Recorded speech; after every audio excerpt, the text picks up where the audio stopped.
একটি সাধারণ দৈনন্দিন অনুশীলন কি আপনার মধ্যে আত্মা প্রদত্ত প্রার্থনার ভাষা উন্মোচন করতে পারে? উত্তরটি সহজ।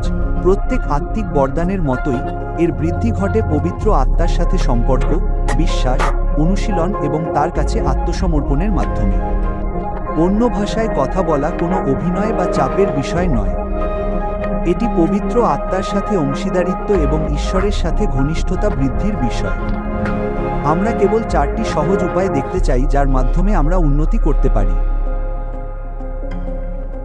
প্রথমত, পবিত্র আত্মার বরদানগুলো আকাঙ্ক্ষা করুন। প্রথম ধাপ হল আকাঙ্ক্ষা। বাইবেল 1 করিন্থীয় 14 ও 1 অধ্যায় বলে, আত্মিক বরদানগুলো আন্তরিকভাবে আকাঙ্ক্ষা করো।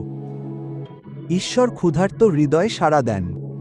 যদি আপনি এবং আমি আন্তরিকভাবে আত্মিকভাবে উন্নতি করতে এবং ঈশ্বরের দ্বারা ব্যবহৃত হতে চাই, তবে তার কাছে সঠিকভাবে ও আন্তরিকভাবে চাইতে শুরু করুন। দ্বিতীয়ত, পবিত্র আত্মার সাথে সময় কাটান। সম্পর্ক থেকেই অন্য ভাষায় কথা বলার ক্ষমতা আসে। এটি কোনো আনুষ্ঠানিকতা নয়।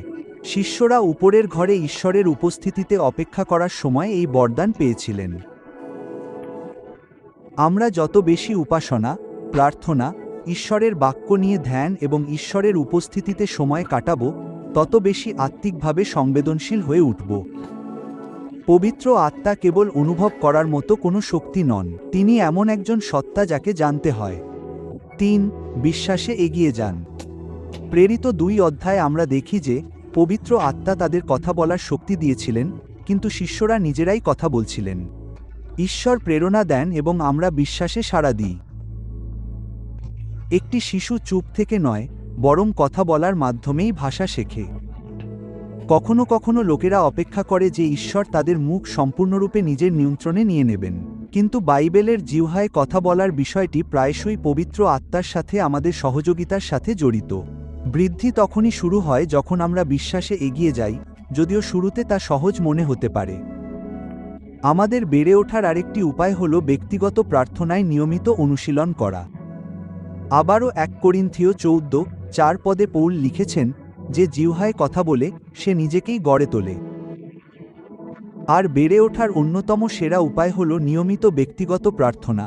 ভক্তির সময় নীরবে জিহ্বায় প্রার্থনা করা, আত্মায় প্রার্থনা করার সময় উপাসনা করা। প্রতিদিন কয়েক মুহূর্ত এইভাবে প্রার্থনা করুন। আপনি এবং আমি আমাদের আত্মিক বরদানগুলো যত বেশি অনুশীলন করব, তা তত শক্তিশালী এবং স্বাভাবিক হয়ে উঠবে। ঠিক যেমন ব্যবহারের মাধ্যমে পেশি বৃদ্ধি পায়, তেমনি আধ্যাত্মিক উপহারগুলোও ব্যবহার ও অনুশীলনের মাধ্যমে বিকশিত হবে।